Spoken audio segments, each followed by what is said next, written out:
All the structural words మనం చూసినట్లయితే చాలా రకాల పదాలు అన్నమాట. That is essential for making basic sentence. ఒక సామాన్యమైనటువంటి వాక్యాన్ని తయారు చేయడం కోసం వాడేటువంటివి అనమాట. Structural is being taught earlier. So అవన్నీ కూడా ముందు మనకి చెప్పబడినాయి. Utility, the word should be useful for the learner.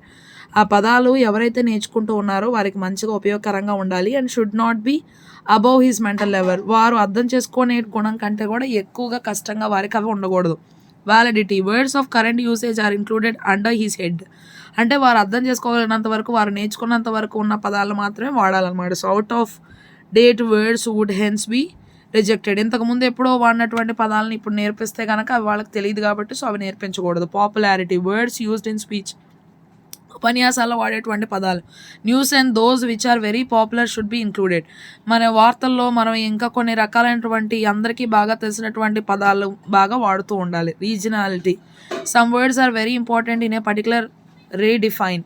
కొన్ని ప్రాంతాల్లో కొన్ని మాటలు చాలా బాగా తెలుసుంటాయి. While other regions do not require them.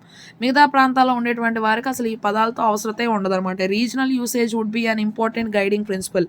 మన ప్రాంతీయత్వానికి సంబంధించినటువంటి పదాలను కూడా వాడుతూ ఉండాలన్నమాట. So productivity, such words which produce more words. కొన్ని పదాలు మనం తెలుసుకుంటే దాని ద్వారా ఇంకా కొన్ని పదాలు మనంతా మనమే తెలుసుకోగలిగినటువంటి వాటిని కూడా నేర్పించాలి. With prefixes and suffixes. అంటే ఒక పదానికి ముందు, ఇప్పుడు ఎంప్లాయ్ ఉందనుకోండి, ఎంప్లాయీకి ముందు అనే యుఎన్ యాడ్ చేస్తే అది ప్రిఫిక్స్ అనమాట, అన్ఎంప్లాయ్. అదే ఎంప్లాయీకి ఇటుపక్కన ఎంఈఎన్టీ యాడ్ చేస్తే సఫిక్స్ అనమాట, అది ఎంప్లాయ్మెంట్ అవుతుంది. Like harm, harmful, harmless and read. Okay, cared and readable etcetera should be selected. తర్వాత applicability, words which can be used in various situation should be selected. అనేకమైన సమయాల్లో వాడేటువంటి పదాలను కూడా మనం ఎన్నుకోవాలి. సూటబిలిటీ, ఈజీ టు మెమరైజ్, సులభంగా గుర్తుపెట్టుకునేటువంటివి అయి ఉండాలి. Ready to spell and easy to utter. అట్లాగే దాని యొక్క స్పెల్లింగ్ అనేది చక్కగా మనం చెప్పగలిగి ఉండాలి, చక్కగా మనం వాటిని పలకగలిగి ఉండాలి. Such should have a priority. అప్పుడు మనకి నేర్చుకోవడానికి మంచి పదాలను ఎన్నుకున్న వారం అవుతాం. Teachability, words which are easily demonstrable. మనం చక్కగా నేర్పించడానికి సులభంగా ఉండేటువంటి వాటిని చూసుకోవాలి. అండ్ టీచబుల్, నేర్పించడానికి బోధించడానికి సులభంగా ఉండాలి. Should have a high priority with the teacher. Teacher గారికి చక్కగా నేర్పించడానికి సులభంగా ఉండాలన్నమాట.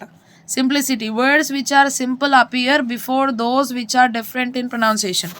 అట్లాగే చూడటానికి సులభంగా ఉండాలి, కానీ పలికేటప్పుడు కొంచెం డిఫరెంట్గా ఉన్నది కూడా నేర్చుకోవాలి. స్పెల్లింగ్ వేరుగా ఉంటుంది, పలికే విధానం వేరుగా ఉంటుంది. సో KNIFE, దాన్ని మనం నైఫ్ అనట్లేదు కదా, NIFE నైఫ్ లాగా చదువుతున్నాం. స్పెల్లింగ్ అండ్ మీనింగ్ తెలుసుకునే విధంగా ఉండాలన్నమాట.